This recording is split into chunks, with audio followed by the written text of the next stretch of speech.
Assalamualaikum warahmatullahi wabarakatuh.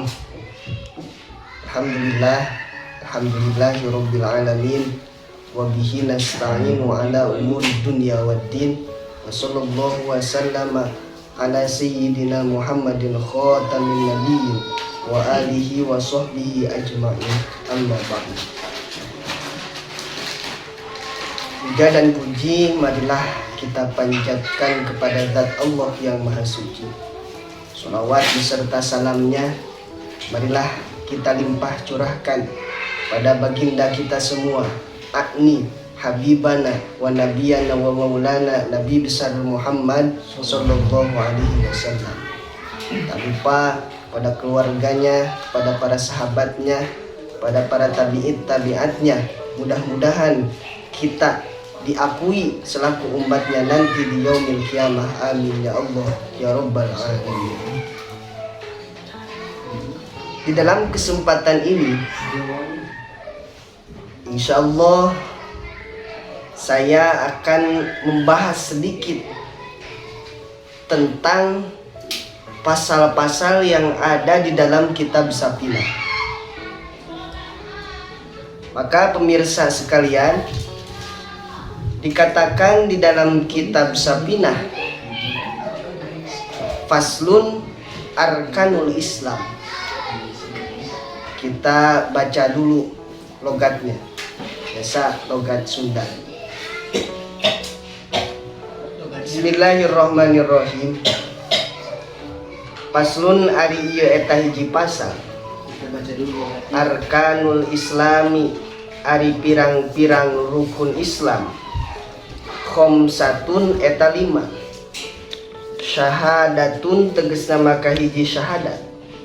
An kana sanya-nyana kalakuan sareng tingkah la ilaha teu aya deui pangeran anu maujud anu wajib diibadahan anu hak ditaati parentahna sareng laranganna illallahu angin Gusti Allah wa anna Muhammadan sareng sanya-nyana Kanjeng Nabi besar Muhammad sallallahu alaihi wasallam Rasulullahi eta utusan Allah wa iqamus sholati sareng anu kaduana ngadegkeun kana salat wa itauz zakati sareng katiluna ngalakonan mayar zakat wa shaumu ramadhana sareng puasa dina bulan Ramadan wa hijjul baiti sareng munggah haji ka Baitullah man kajalma istato'a anu kaduga anu kawasa anu mampu itu si jalma ilaihi ka Baitullah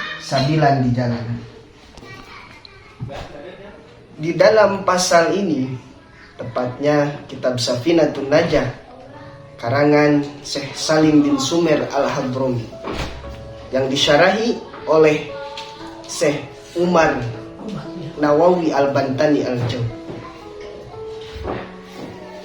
Syekh Salim bin Sumer Al-Hadrami di dalam pasal yang pertama beliau membahas tentang arkanul Islam, yaitu pirang-pirang rukun Islam. Jadi rukun Islam musonif membahas bahwa kata Rasul di dalam hadisnya, bunyal Islamu ala khumsin.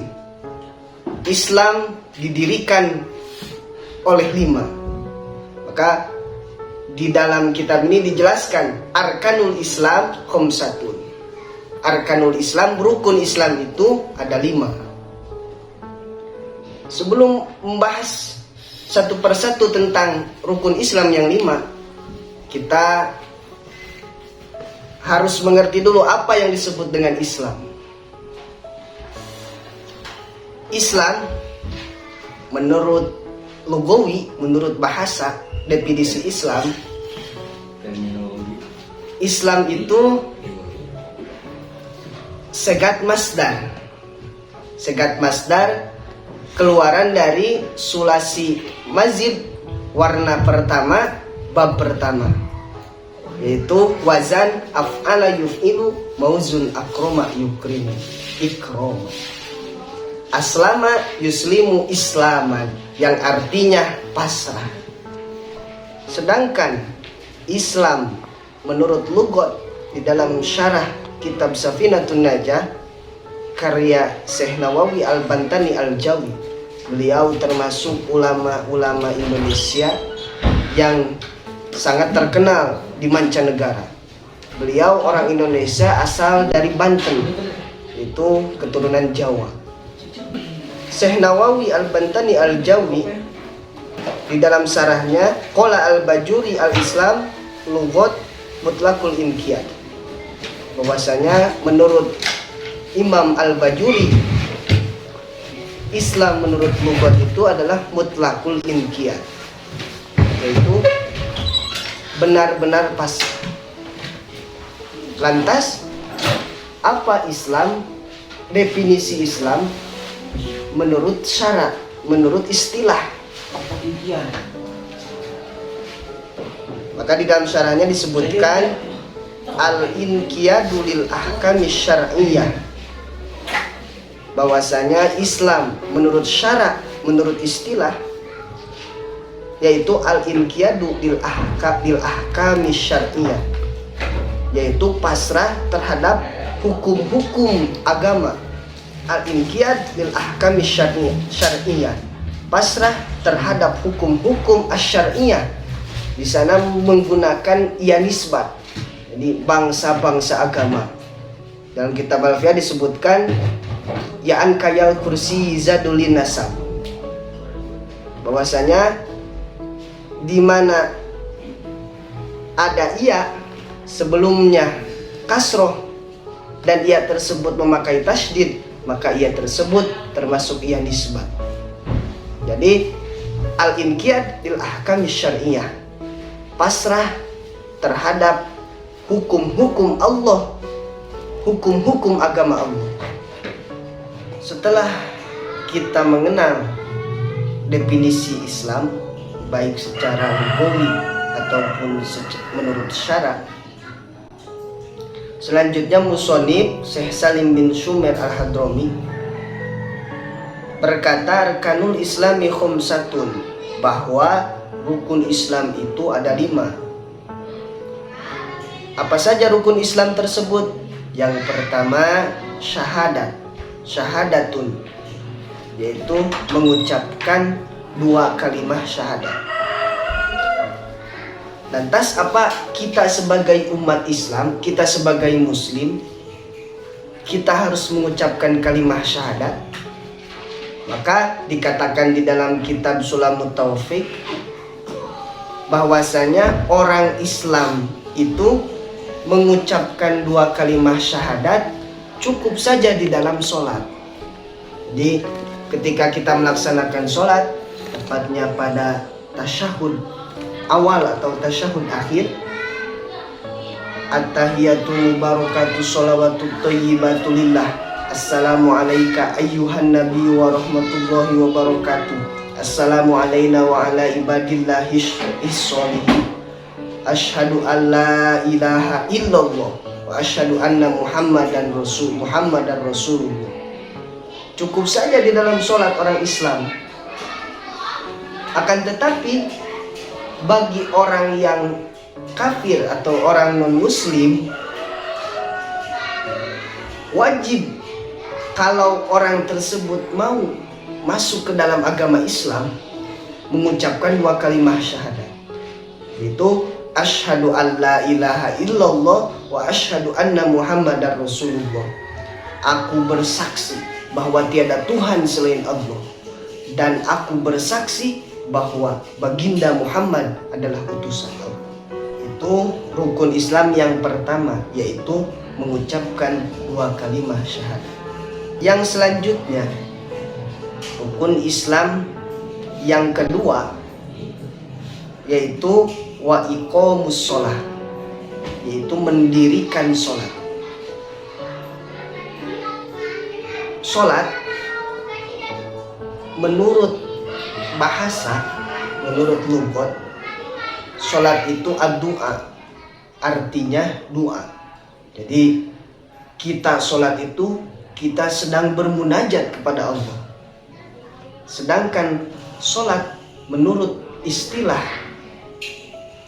Salat itu aqwalun wa af'alun muftatahatun bitakbir wa muhtatamatun bitaslim.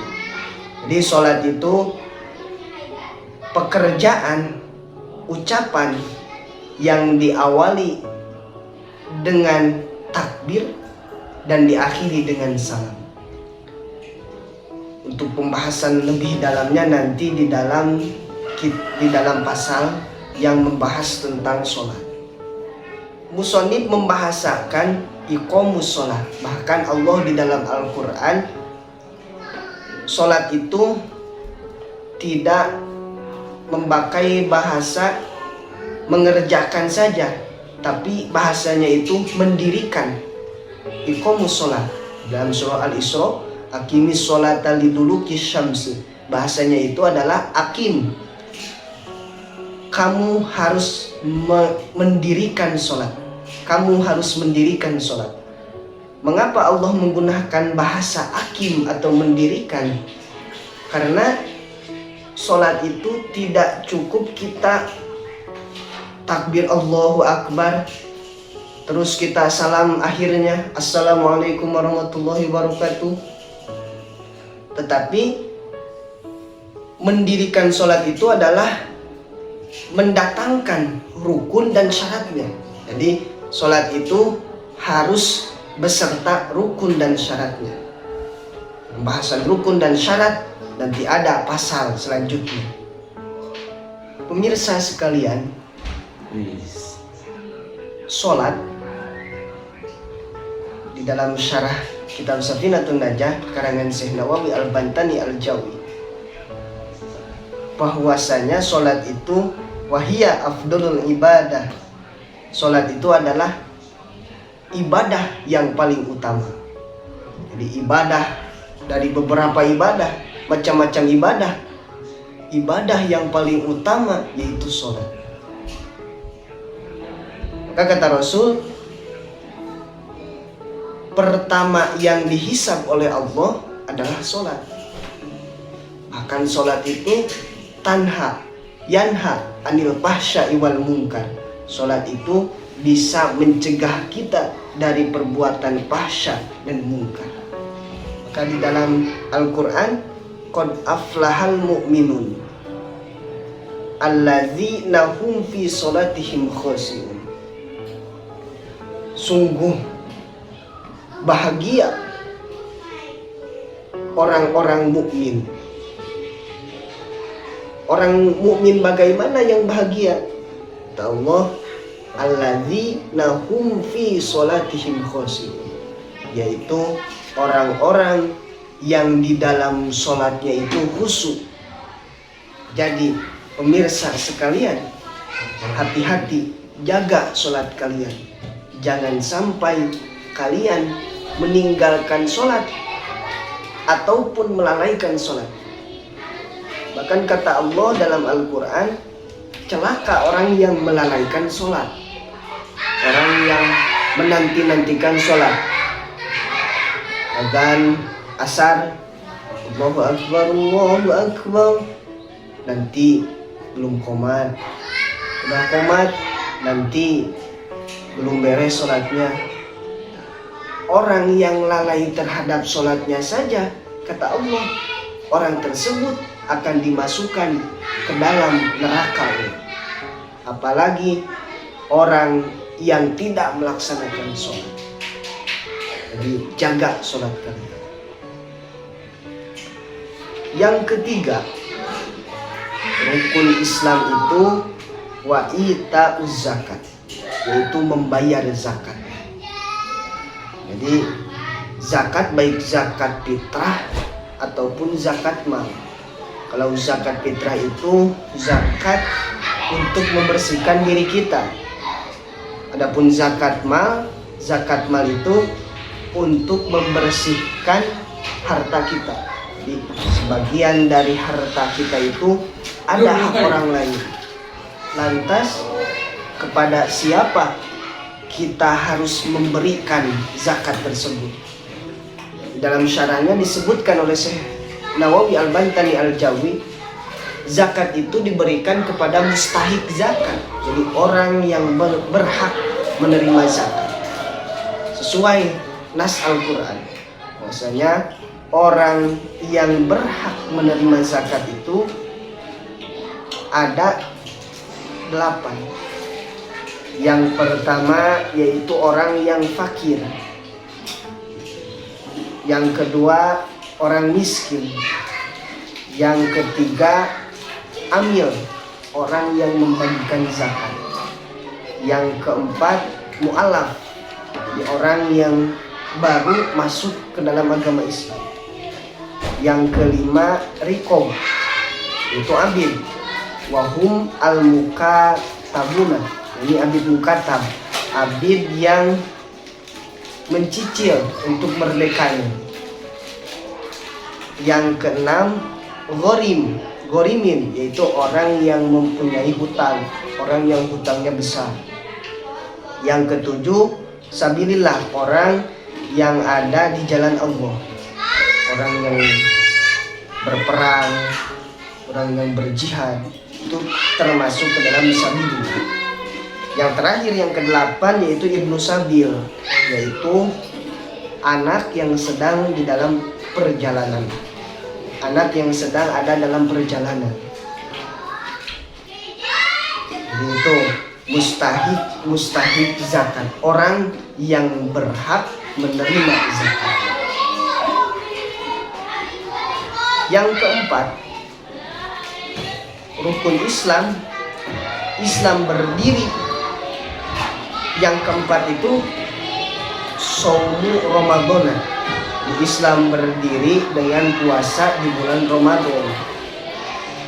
Yang keempat dari rukun Islam yaitu washaumu Ramadan, puasa di bulan Ramadan. Kata Allah di dalam Al-Quran, ya ayyuhalladzina amanu kutiba alaikumusiyam. Kata Allah, ya ayyuhalladzina, wahai orang-orang yang beriman. Kutiba di sana itu artinya itu dipardukan, diwajibkan. Alaikumusiyam, kepada kalian berpuasa. Lantas apa itu puasa?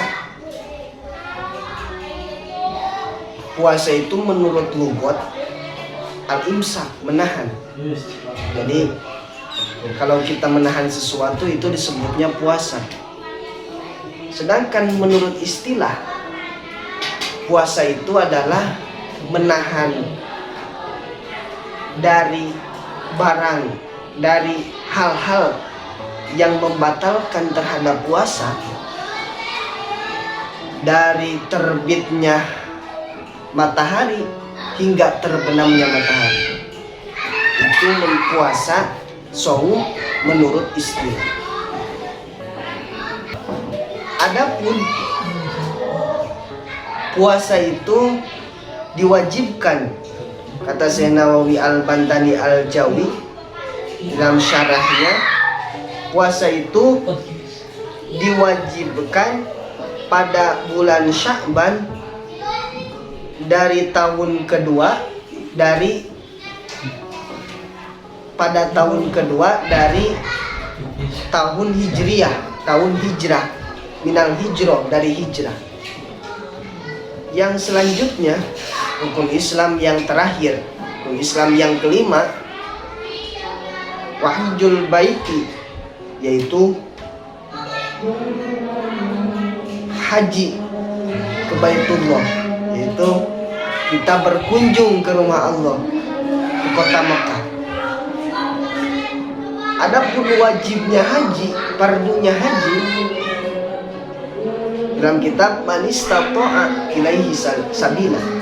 Jadi haji itu wajib bagi orang yang mampu, baik mampu untuk berangkatnya atau mampu untuk menafkahi orang-orang yang ditinggalkannya.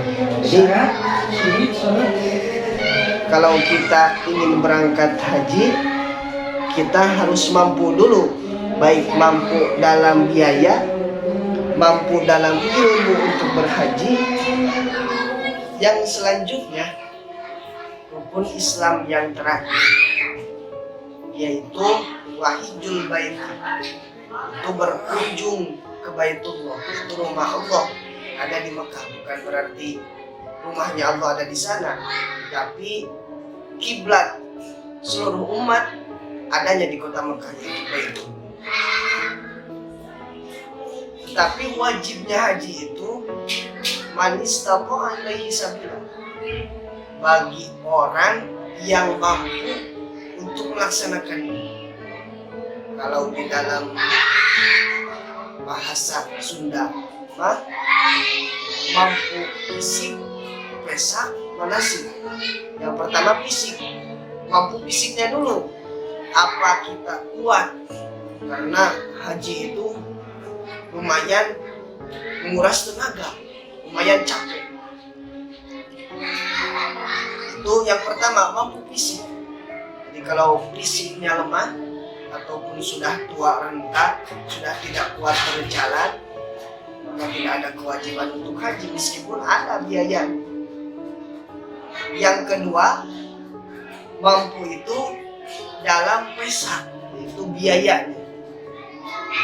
Kalau kita sudah mampu fisik, mampu biaya, yaitu mampu kita berangkat, biaya berangkat kita ke Baitullah dan biaya menafkahi orang yang tidak tinggalkan. Yang ketiga, manasiknya. Jadi kalau kita ingin berangkat ke haji, ingin berangkat ke Baitullah, kita harus mampu manasik, itu ilmu-ilmu yang membahas tentang haji. Maka ketiganya tersebut harus ada. Walaupun salah satunya tidak ada, maka tidak wajib haji. Misalkan kita itu fisik kita mampu, biaya kita ada, tetapi manasiknya, ilmu-ilmu hajinya, tentang hajinya belum kita kuasai, maka tidak ada wajib haji. Maka kita tidak wajib melaksanakan haji. Adapun kalau kita ingin melaksanakan tetap ingin melaksanakan haji tersebut, kita harus belajar dulu ilmu-ilmu tentang haji. Ataupun contoh yang lainnya, biaya kita ada, ilmu kita ada, tapi fisik kita yang kurang atau fisik kita yang lemah.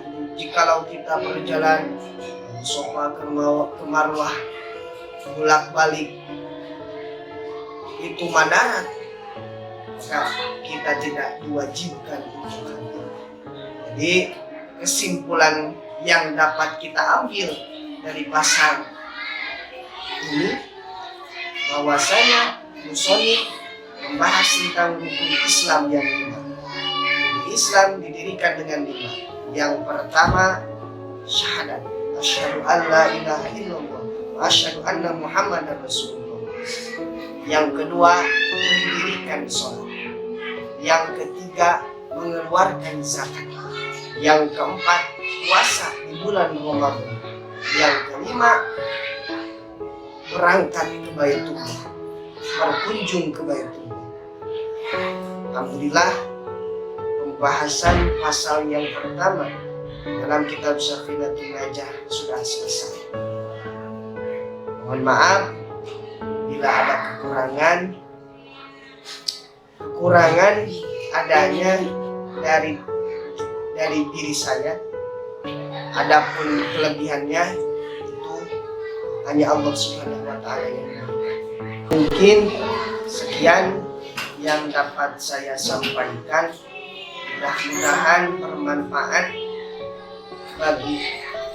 khususnya bagi saya sendiri, umumnya bagi kalian semua.